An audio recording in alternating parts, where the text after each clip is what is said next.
Hello, this is Mr. Collier, and today we're looking at some simple proofs. Okay, in the first example we have to show that 1 plus 3 plus 5 plus all this is equivalent to n squared. So this is not an equal sign, it's 3 lines, it means equivalent to. And I'll talk a little bit more about that later. Firstly, we can do it, I guess we can use the sum of an arithmetic sequence formula to show it. We can also do something like this. Let the sum equal s, and that's 1, let s equal 1 plus 3 plus 5 plus dot dot dot 2n minus 1. Okay, let me rewrite s as in the other order. So 2n minus 1, and the next term is 2n minus 3 dot dot dot dot all the way down to 3 and 1 and such, right? So what we can do is we can add these together, and we got 2s equals, now if you add this together you get 2n. If you add this term and this term you get 2n. Okay, 2n minus 1 plus 1 is 2n. You get a bunch of 2n's. In fact, you get n 2n's. Okay, there's n of these terms. So 2s equals 2n times n, because there's n of them. I can divide both sides by 2, and I simply have s equals n squared, end of proof. Okay, you can also show this visually. Here's 1, 3, and this is 5 blocks here, right? And if I keep doing that, then the last one is 2n minus 1. This just represents, this is the representation of odd numbers. This is basically the sum of the odd numbers. So if you add these together, you get a square. That is, there's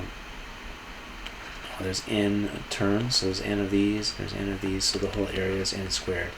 So you can also represent this visually. Okay, we're going to do a couple of proofs with odd and even numbers. So an odd number and an even number, you can represent them like an odd number, you can represent it as 2n plus 1 or 2n minus 1 for that matter. That's an odd number, where n is an integer. This is an odd number. Okay, an even number, you can just represent with 2. We can't use n again, we'll use 2m, different variable. Okay, any even number can be written as 2 times an integer, right? So now the proof is just adding them together. You have 2n plus 1 plus 2m. That equals 2 times m plus n plus 1. So notice this is odd. So you'll always get an odd number. Sum of 2 even numbers is always even. You can write it as 2m plus 2n, which equals 2 times m plus n, so this is even. And sum of 2 odd numbers is always even. You can write it as 2m plus 1 plus 2n plus 1. That equals 2m plus 2n plus 2, which is 2 times m plus n plus 1. Okay, it's 2 times some integer, so it's an even number. Okay, so let's look at a different one here. This is a show that question. So typically you take one side of the equation or the identity, and you show it equals the other side, right? So when you have the equivalent sign here, this is like an identity. That means this is going to be true for all x, right? So I'm going to do x plus a over 2 all squared is x squared, plus 2 times x times a over 2, and then a over 2 squared is a squared over 4, and this is also a squared over 4, so you see these cancel, and then we have x squared, I'm going to write LHS for the left hand side equals this, x squared plus this is simply ax, which is what we wanted. Okay. Next one, similarly, I think this should be an equivalent sign, but we just take one side and show it equals the other side, or we can remove both sides in this case actually. So left hand side equals n squared plus 8n plus 16 minus 3n minus 4. That equals n squared plus 5n plus 12. And if we take the right-hand side and multiply this out, you get n squared plus 5n plus 4 plus 8. That equals n squared plus 5n plus 12. Okay? And those are the same, so therefore we can say n plus 4 squared minus 3n minus 4 is equivalent to n plus 1 times n plus 4 plus 8. Okay, next one we're going to prove that if the sum of the digits of a 4-digit number is divisible by 3, then the 4-digit number is also divisible by 3. So let's let the 4-digit number be A, B, C, D, where each of these represents a digit. Okay, so if the digits add up to 3, then we have A plus B plus C plus D equals 3m, where m is an integer. Okay, so it's a multiple of 3, right? Also, now you can write A, B, C, D as, since this A is in the thousands place, you can write it as 1000A, and B is in the hundreds place, so you can write it as 100B. C is in the tens place, D is in the units place, and now we need to use this fact over here somehow. And what we have is 1000A. We don't have an A, so what we can do is just split this up into 999A plus 99B, or 999, plus 9C plus A plus B plus C plus D. Okay, so we just split this up so that we can replace this with 3m, and we have 999A plus 99B plus 9C plus 3m. Okay, and this is, all these terms are divisible by 3. We can clearly show that by factoring out the 3.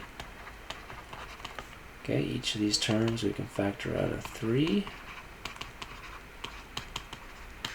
So that means that A, B, C, D is divisible by 3. Our last example is actually pretty tough. In this case, we're going to start with this and show it equals n choose k. So we have n minus 1 over k, or n minus 1 choose k, plus n minus 1 over, n minus 1 choose k minus 1.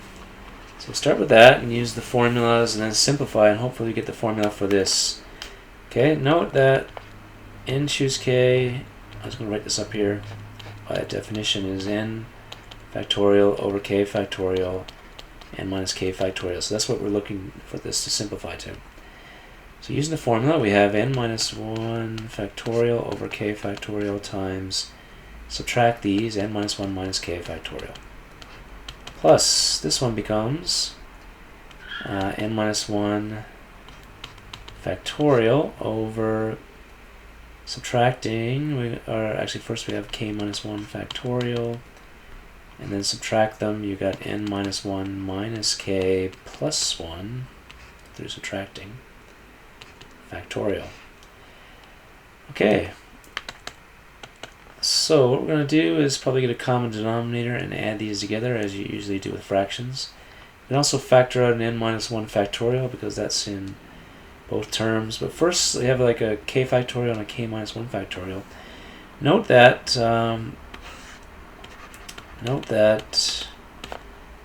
k times k minus 1 factorial is k factorial, right?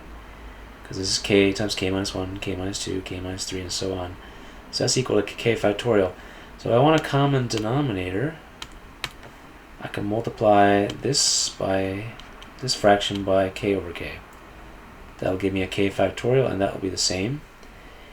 Here we have n minus minus 1 minus k, and over here these ones are going to cancel, so you just have an n minus k factorial, right? So this one is one smaller than that one there, so we can multiply by n minus k, numerator and denominator here, and that becomes n minus k factorial, right? For the same reason as this over here. So once we do that, we'll have a common denominator, and then we can add them together. I'm going to factor out the n minus 1 factorial, and then we're going to have just n minus k here, right? N minus k, and over here on the top part of the second fraction you have just a k, because this n minus 1 is factored out, and your denominator is going to be k factorial times n minus k factorial. Okay, we're almost there. Now we have n minus 1 factorial. This is minus k plus k, so it's n. That's just n, and this is k factorial times n minus k factorial. Now n times n minus 1 factorial is just n factorial, so we have n factorial over k factorial. N minus k factorial, that is the definition of n choose k, so we just proved this binomial coefficient identity.